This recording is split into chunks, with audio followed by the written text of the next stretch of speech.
Utilizing AI is the most important skill for business owners, employees, and new graduates. Unfortunately, a lot of universities and traditional education systems just aren't keeping up with how fast it's moving. That's exactly why I set up Young Kiwis in AI. It's a community of young people being able to network together and share their own experiences to help learn moving forward. In this video, you'll hear from Georgia, who's an AI engineer at TradeMe, and Brody, who's a junior AI integration engineer at Zuru, both leading companies here in New Zealand. They're going to talk to you about their journey, how they got into the space, the lessons they learned along the way, and some top tips. So stay tuned. Sweet.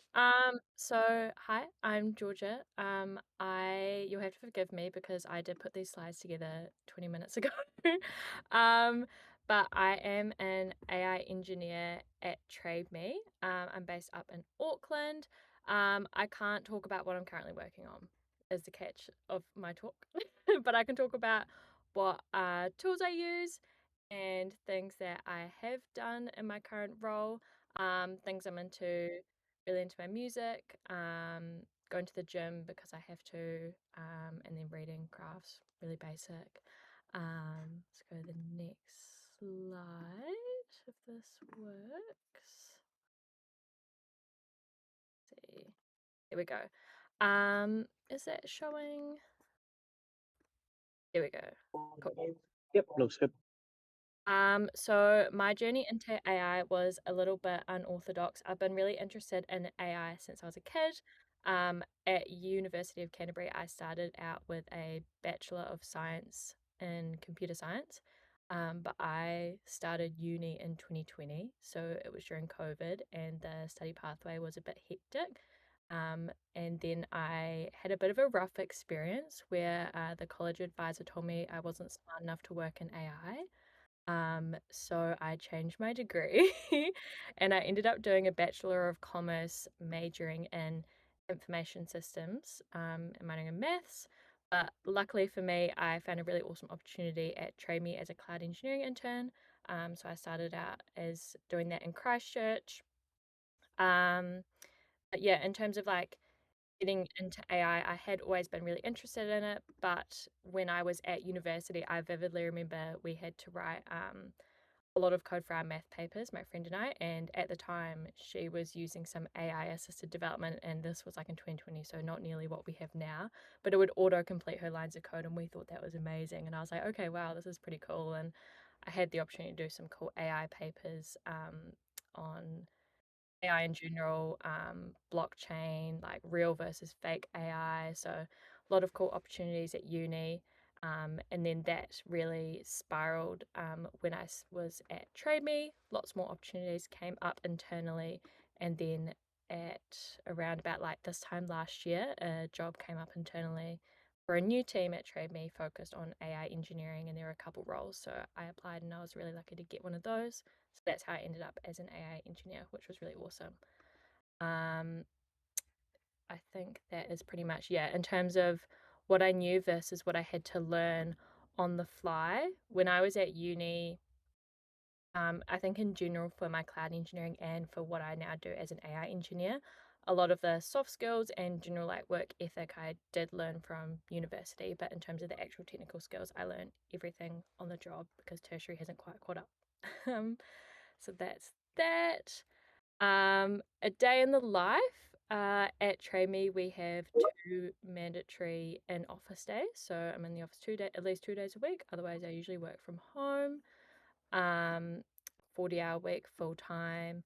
Most of my time now is spent on architecting solutions through Claude Code as opposed to developing, which has been interesting, which I'll touch on a little bit later. Who I work with, it's a real mix. Other developers at TradeMe, product managers, product owners, designers, pretty much the whole suite we have in house. So I work with a lot of different people in different roles, which is really interesting. Typical week is not that much of a routine. At the moment, we've got a lot of deadlines, so there's a lot of focus time, heads down, getting the mahi done. Otherwise, it usually is a bit of a touch base with the team in the morning. We use agile methodology, so we have a stand up with our team and we catch up on if anyone has any blockers or if they need a hand with anything, go over that. And then otherwise, kind of just like getting the work done, reviewing code, shipping code, planning more code, getting it out the door. And another cool thing about Trade Me is that we do have 10% learning time, which is really awesome. So we're able to dedicate 10% of our like 40 hours of our work week towards learning something that is, work related, which is really awesome. I haven't been able to make the most of that a lot recently, been quite busy. But I think working in AI, you do spend a lot of your time working to do the mahi anyway. So it's a bit of a win win. Um, Coolest thing I use AI for, since I can't talk about the project that I'm working on, I thought I would talk about something that I think is a fun little hack. We have Claude Cowork and all that at Train Me. We're doing some trials with it. And something I really love is Claude Schedule Tasks. One thing that I did is I created a skill and then used that to build a schedule task. And it takes it's specifically based around my existing knowledge of Python because that's something I really wanted to build up my knowledge in. And I had it set up the skills so that when you first run it, it does a diagnostic of your existing knowledge, but it also uses like my Git history, like code that I've, I guess, written or reviewed, probably more so. Takes a look at the projects that I've been working on to understand what might be some gaps or things that I should try work on. And then it sends me a little Slack message every day at a predetermined time. And then I can reply to it and it will let me know if I get them right. It's definitely a work in progress, but I think people kind of forget that there's so much opportunity to automate a lot of your learning and development and make it a lot easier and a part of your daily routine, which I think is really cool. What I've built, I changed the slide. It was meant to be what I'm working on, but I can't say. So what I've built is I was in the team that did the ChatGPT property app Trade Me last year, which was a really awesome project. It was super intense because we had a very short period of time. The OpenAI announced ChatGPT apps at the start of October, which was about a week and a half after I started in the team. And then the goal was to get it out as soon as submissions opened to submit apps. So we did an awesome job, and I would say we smashed that out of the park as a team, and we were the first ChatGPT app in New Zealand, which was really cool. So super proud of that, and had a lot of learnings from that experience. If you haven't tried it out, you should, but if there are any problems with it, don't tell me about it because I don't have time to fix it. But no, it's pretty cool. Lessons and what I got wrong. Um, the one failure that I come back to is that it's impossible to keep up to date with everything happening in the AI space. I think as a bit of a perfectionist, I like to think that I can keep up with everything. I can watch every YouTube video, I can read every Anthropic article, I can read every LinkedIn post, but it's not realistic, especially when you're trying to have a bit of work life balance. But you also need time to absorb information and process everything that you're learning on a day to day basis. And I don't think that's talked enough about in the space, giving yourself grace to just sit with what you've learned, process it, so that the next day you can go in all guns blazing, like ready to learn even more. So that's something I've learned is to, give myself a bit of space and not beat myself up if I can't read every single article or be up to date with every new model or trend. And one surprise is that something I've been reflecting on recently is that using AI tooling like Claude has moved my key work from developing to architecting. So I'm an intermediate level within my company and my role. Typically, like as a junior or intermediate, I find that you know, maybe a year or two ago, you would still be writing a lot of code, and it's not until you get to senior or tech leadership levels that you would be in that architecting position where you're making decisions about solutions that you're designing. But that's very quickly changed. For me, our team is very small. There's myself, and we have another two senior tech lead kind of people in our team, which means that I have been making a lot of architecture decisions, which has been really interesting and a great challenge, but definitely something I've been reflecting on. And I think other people in the space are starting to observe from an engineering perspective as well. One thing I'd tell past me is that you're capable of anything you put your mind to, even if someone tells you you're not smart enough, you probably are. And what else did I have? Top tips for getting into this space. My first tip is to, if you want to get into it, just pick one thing at a time. I used to tell this to people with cloud engineering because there's lots of different providers, and now I say the same thing with AI. Don't try to learn every single tool. Do like a little bit of a shallow research, pick one that you think is interesting and do a deep dive into that and learn that one really well. If you put the effort in, those skills will be transferable. And a lot of these tools are really similar, and I just call them like the same thing, just different font. They pretty much will do the same thing, just slightly differently. Tip two, if you're looking for a way to upskill, I always suggest to brainstorm some problems you actually face on a day-to-day basis as a human being. They don't have to be like work related or professional. It could be that you want to, like, I don't know, you're working on something at the gym and you're really struggling to integrate your physio plan with your gym goals, and then there might be a space in there for an AI related solution. I think a lot of people get hung up on like maybe their current projects they're working on in a professional space, and get stuck in that loop of like, how do I use AI in this, how do I use AI in this? And I think sometimes it's really helpful to take a step back and maybe look at problems you're facing at home or just day-to-day life and how AI could help out, and then use those opportunities as a bit of a passion project to get into the space. And that leads on to my third tip. Don't wait for the perfect time to learn about AI or to build something or the perfect opportunity. Just start something. As soon as you start, you'll be right in there and you'll feel much more confident. And I found that in talking to a lot of different people within my company and other professional network like connections I have, a lot of people have said that either they're really, they're hesitant to start because they don't know what to do. Or, on the flip side of that, they've said, that was my biggest barrier once I started.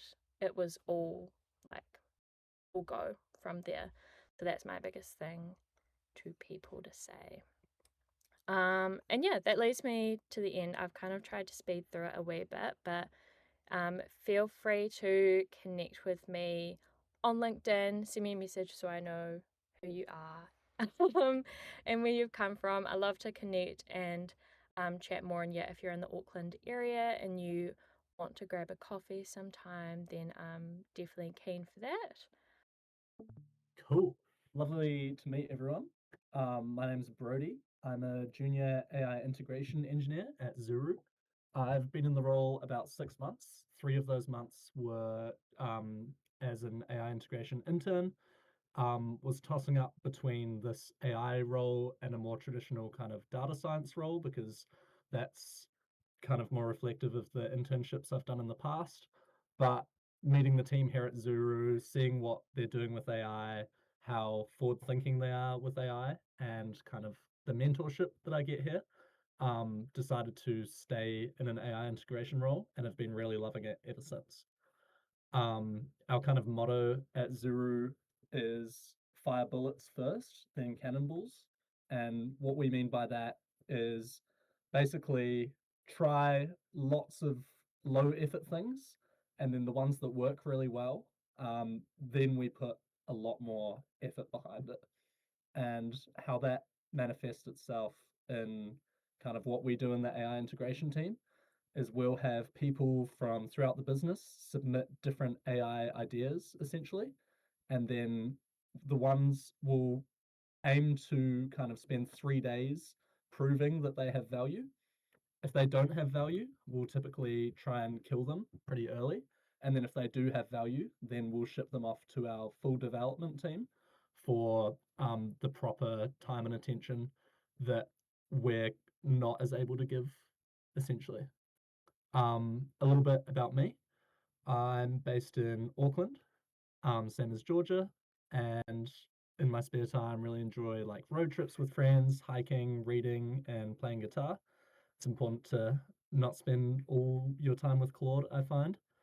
And I'm currently building an automatic copy checking tool.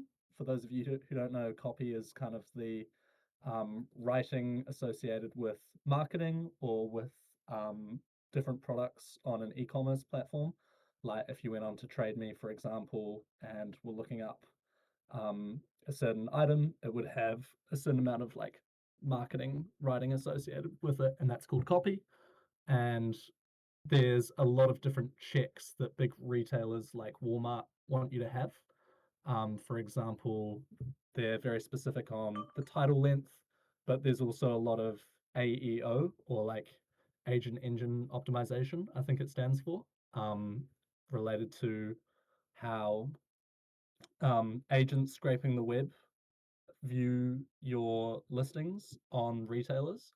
So we built an AI tool that goes through, checks copy against all these different rules, including how much agents scraping the web like to see that copy, and basically give feedback to the different teams submitting it. So that's like a high level overview of what I'll take you through. But first, my journey into AI. I kind of started, like I said, first just learning to code in high school. I think I made like a dating app in high school back before you could code with AI. That was pretty brutal, but it was also really cool learning experience, like getting to own something from end to end. I went off to uni to do software engineering, but ended up doing engineering science, which is a little bit more like math and algorithms. Once I graduated, or throughout, I did a few data internships. Once I graduated, I went and tried my luck as a stockbroker at Black Bull Markets.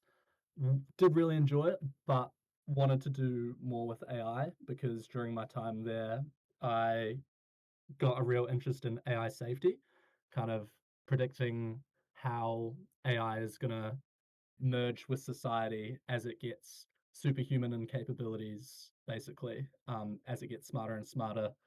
Like, what's that going to mean and what are the risks? And in doing that, I kind of learned all things AI. I learned how they were trained. I started vibe coding. Basically, just love how it's like this alien intelligence that we're essentially figuring out day by day, and found a place where I could um, basically do that as my full-time job here at Zuru. And like I said, have been loving it ever since. Oh, and one thing, I think one of the questions was like, um, did you kind of know everything about AI beforehand?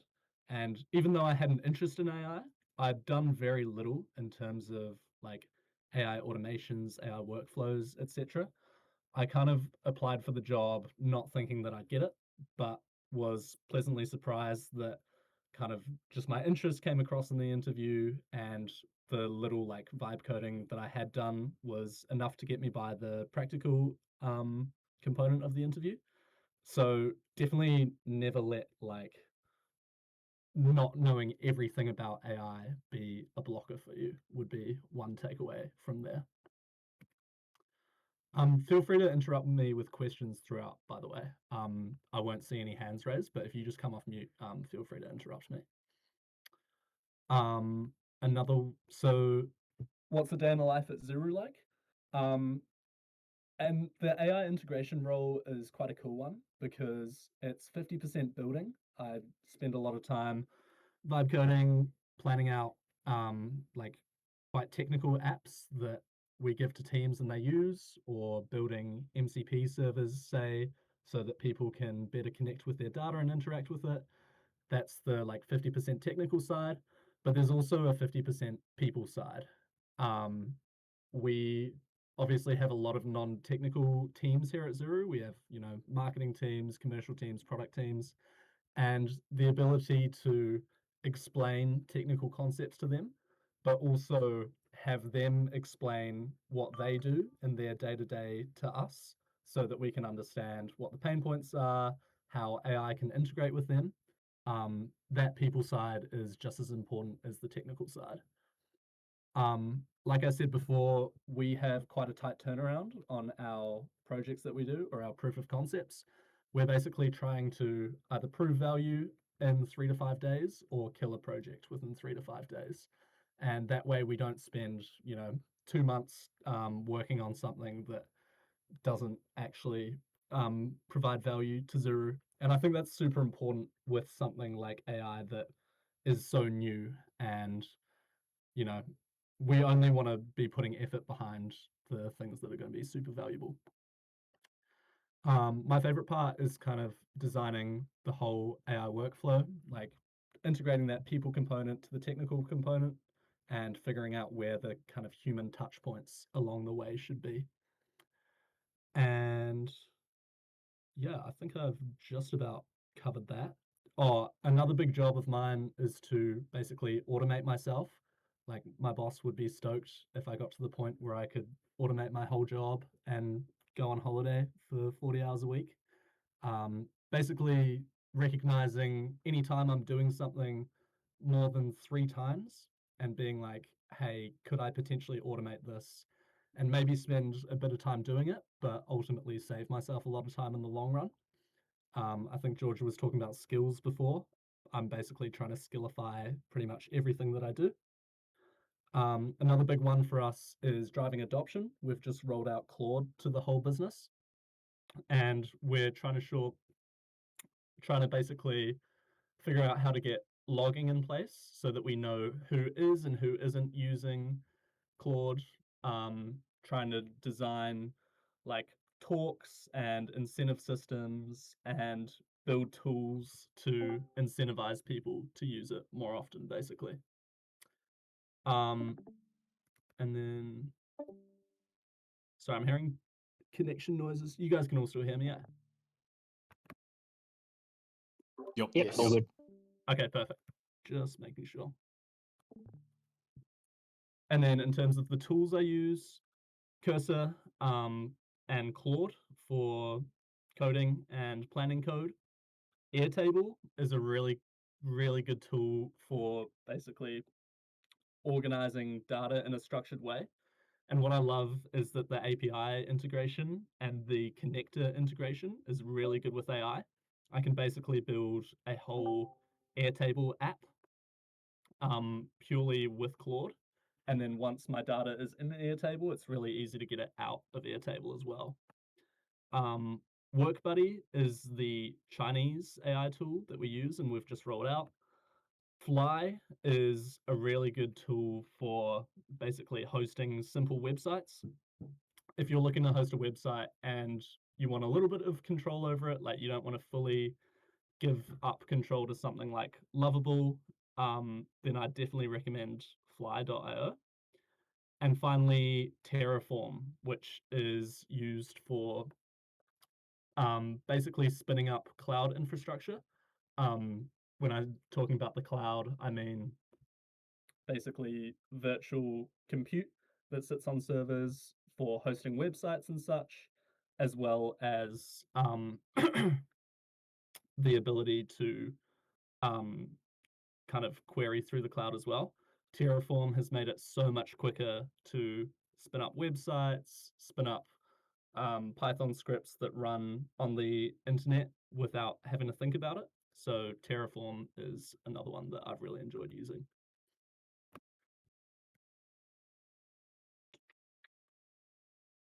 Sorry.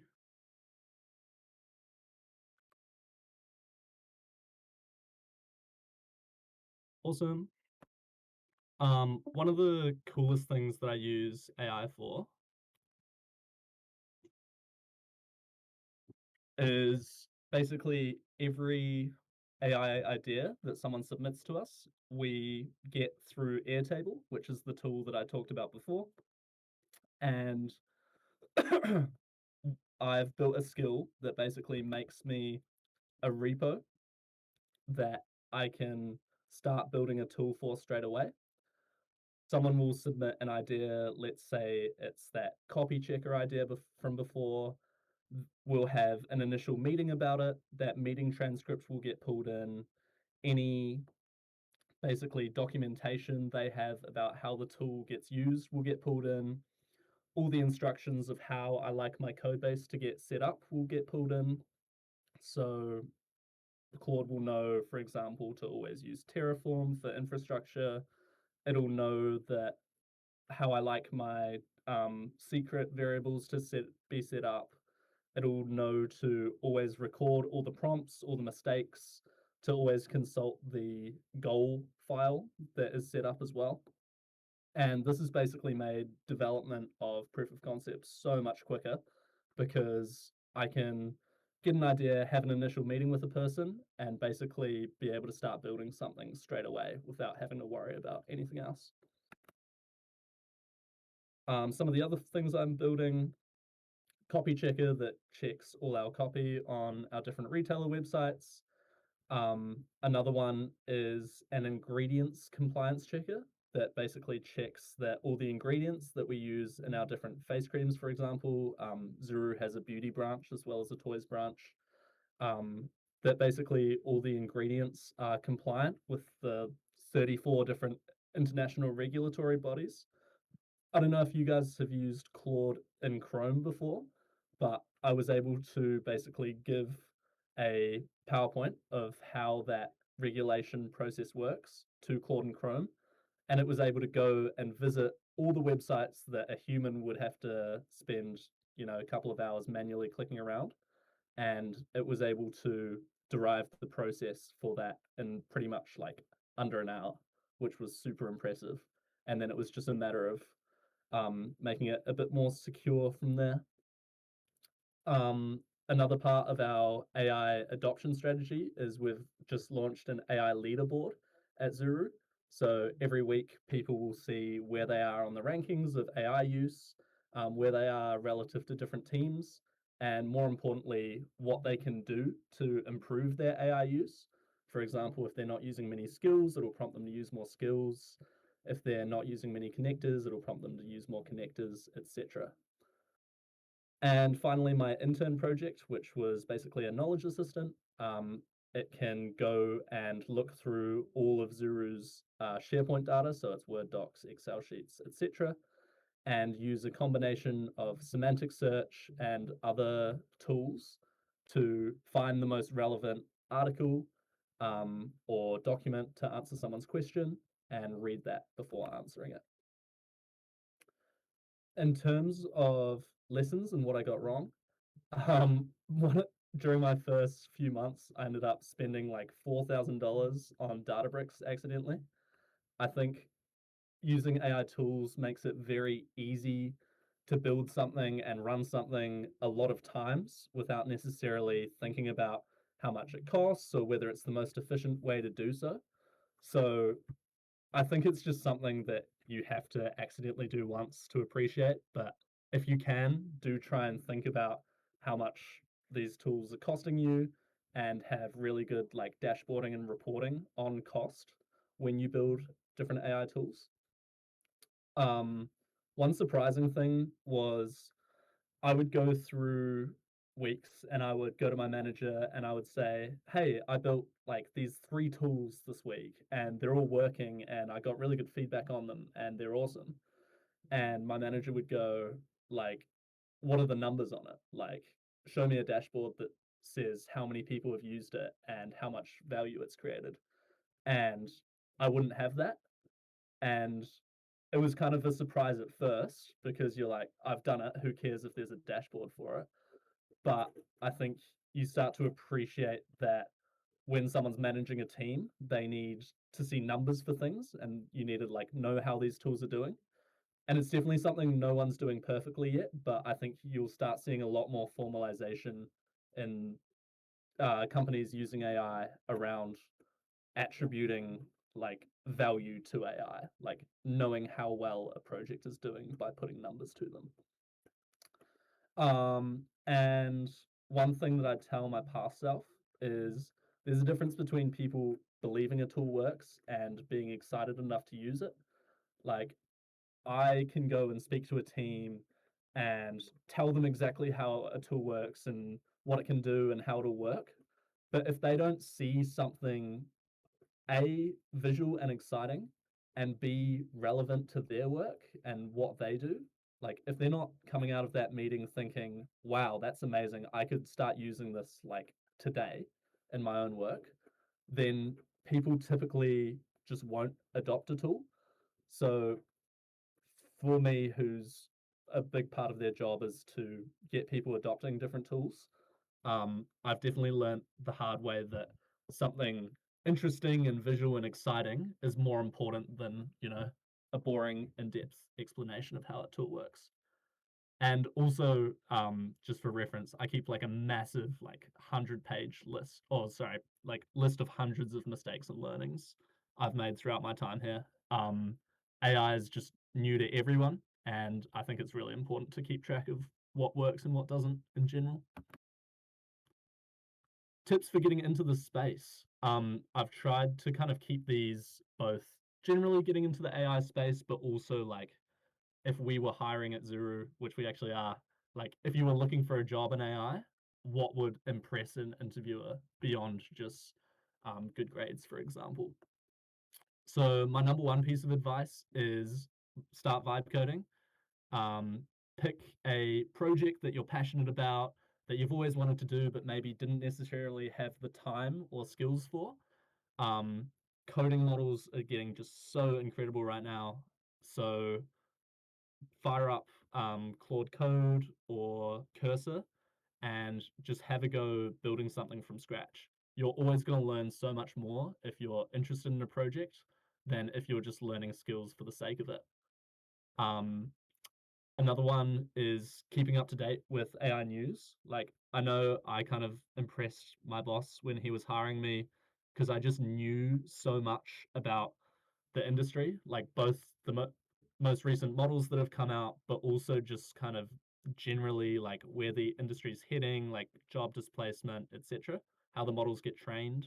The ways I do that, I listen to the AI Daily Brief every day. For those of you who haven't heard of it, it's an awesome podcast, basically built for someone who is trying to integrate AI in their business.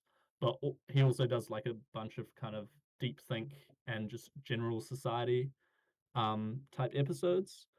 Epoch newsletter, they put out a bunch of really like well researched graphs and visuals of trends in the AI industry.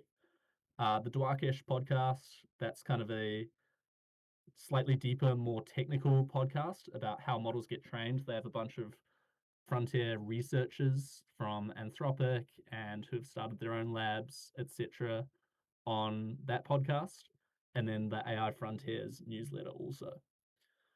And then think in systems, not code.